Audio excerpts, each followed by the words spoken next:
बिस्मिल्लाहिर्रहमानिर्रहीम, अस्सलाम वालेकुम, welcome back to my channel. आज मैं आपके साथ ट्राउज़र का डिज़ाइन शेयर करूंगी, सिंपल बट डिसेंट। इसके लिए देखिए हमने इस तरह से डबल फोल्ड में पेस्टिंग बुकरम ले ली है और एक सेमी सर्कल हमने इस तरह से कट कर लिया है। आप इसकी इस तरह से कोई भी सर्कल शेप का कैप वगैरह लेकर और इस तरह से सेमी सर्कल को ड्रॉ कर सकते हैं। ये देखिए इस तरह से हमने सेमी सर्कल एक हार्ड गत्ते के ऊपर इस तरह से बना लिया। बनाने के बाद हम उस शेप को पैटर्न के पेस्टिंग बुकरम के ऊपर ड्रॉ कर रहे हैं। देखिए बिल्कुल कॉर्नर के साथ कॉर्नर को मिलाकर हमने इसको आउटर लाइन को ड्रॉ करना है। इनर लाइन अभी हमने ड्रॉ नहीं की। ये देखिए आउटर लाइन ड्रॉ करेंगे और इनर लाइन के लिए हमने इसको थोड़ा सा नीचे बढ़ा के फिर करना है, यानी कि सेम वैसे ही नहीं करना। थोड़ा हमने अंदर नीचे जो है वो थोड़ा गैप रखना है।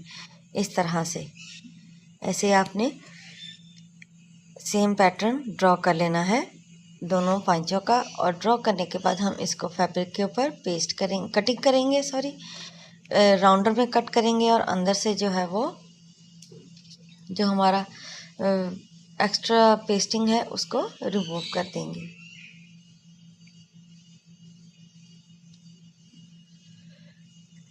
ये देखिए इस तरह से हमने आउटर लाइन में इस तरह से शेप देनी है। ये बहुत ही खूबसूरत लगता है डिज़ाइन।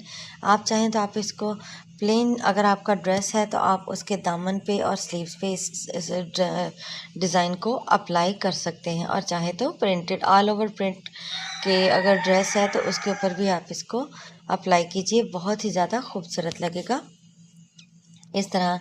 और ये ट्राउज़र पे तो हमने वैसे ही आपको बना के दिखा दिया है कितना खूबसूरत लगता है, बिल्कुल डिसेंट सा। और इस तरह ये देखिए हमने एक पाइंचे का कट कर लिया है। ऐसे ही आपने दोनों तरफ दोनों पाइंचों का कट कर लेना है। कट करने के बाद हमने इसको फैब्रिक के ऊपर पेस्ट किया। पेस्ट करने के बाद अंदर से जो एक्स्ट्रा फैब्रिक है उसको कट्स लगाकर ग्लू स्टिक के साथ फोल्ड कर दिया, जो कि बहुत बार आपको एक चीज़ बताई गई है। इसी तरह एक्स्ट्रा फैब्रिक को हमने ऊपर की साइड पे फोल्डिंग कर दी। करने के बाद अब हमने नीचे कंट्रास्ट में ऑर्गेन्जा यहाँ पे लेनी है। आपने सेम में नहीं लेना फैब्रिक। कोई भी अगर आप फैब्रिक लगाना चाहें तो फैब्रिक भी लगा सकते हैं, लेकिन हमने यहाँ पे ऑर्गेन्जा का इस्तेमाल किया है। यहाँ पे आपने कंट्रास्ट में कोई भी फैब्रिक को इस्तेमाल करना है। और करने के बाद इस तरह से आपने इसकी आउटर लाइन है सेम वैसे ही कट वर्क्स जो हैं वो रेडी कर लेने हैं। बस इसका इतना सा काम है। और ये बिगनर्स के लिए बहुत ही खूबसूरत सा डिज़ाइन है, जो कि वो इजीली अपने या अपने किसी क्लाइंट के ड्रेस के ऊपर अप्लाई कर सकते हैं, जो कि बहुत ही ज़्यादा खूबसूरत लगेगा। इस तरह से ये देखिए हमने इसको अप्लाई कर दिया। करने के बाद एक्स्ट्रा फैब्रिक को रिमूव करेंगे और करने के बाद नॉचेस लगा लेंगे, ताकि जो हमारा फैब्रिक है वो इजीली अपने शेप में आ सके। और नॉचेस लगाने के बाद हम इसको प्रेस करेंगे। प्रेस करने से ये होगा कि ये जो फैब्रिक होता है वो अपनी जगह पे प्रॉपर बैठ जाएगा और इसके कटवर्क्स जो है वो इजीली इन्हेंस हो जाएंगे। इस तरह से आपने इसके कट्स लगा लेने हैं। कट्स अंदर तक गहराई तक लगाया करें, लेकिन बस इतना एहतियात किया करें ताकि वो आपका जो स्टिचिंग है वो कट ना हो। इस तरह से ये देखिए अब हमने इसको फोल्ड कर लेना है और फोल्ड करने के बाद हम इसको प्रेस करेंगे और प्रेस से इसकी जो फाइनल लुक है वो आपके सामने आएगी। फिर हम इसके ऊपर स्टिचेस लगाएंगे। इस तरह ये देखिए प्रेस कर लिया। अब हमने इसके ऊपर स्टिचिंग करनी है, सेम ऐसे ही हमने जैसे पहले की है। अब ऐसे करके हमने आउटर लाइन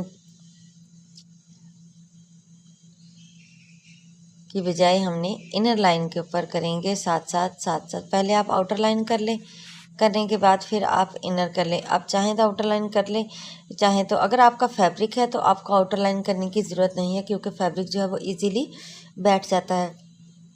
और गेंजा जो होता है वो इजीली नीचे यानी कि नहीं बैठता, तो उसके लिए हमको आउटर लाइन की स्टिचिंग की ज़रूरत लाजमी पड़ती है। तो अगर आपने किसी फैब्रिक का इस्तेमाल किया है, लॉन या कॉटन का, तो आपको कोई ज़रूरत नहीं है आउटर लाइन करने की। आप सिर्फ़ और सिर्फ इनर की स्टिचिंग कीजिए और अपना डिज़ाइन रेडी कर लीजिए। ये देखिए इस तरह से अब हमने इनर में जैसे हमारा हाफ सेम यानी कि सर्कल कट हुआ है, वैसे ही हमने इसकी स्टिचिंग करनी है। अब ये देखिए आपके सामने ट्राउज़र की डिज़ाइनिंग तकरीबन ये फाइनल लुक है। इसी तरह से हमने तमाम जो डिज़ाइन है वो कवर करना है और बहुत ही खूबसूरत और प्यारा सा डिज़ाइन बन के रेडी हुआ है। अगर आपको पसंद आया तो लाइक ज़रूर कीजिएगा। चैनल पे नए हैं तो सब्सक्राइब करना मत भूलिएगा। दुआओं में याद रखिएगा। अल्लाह हाफिज़।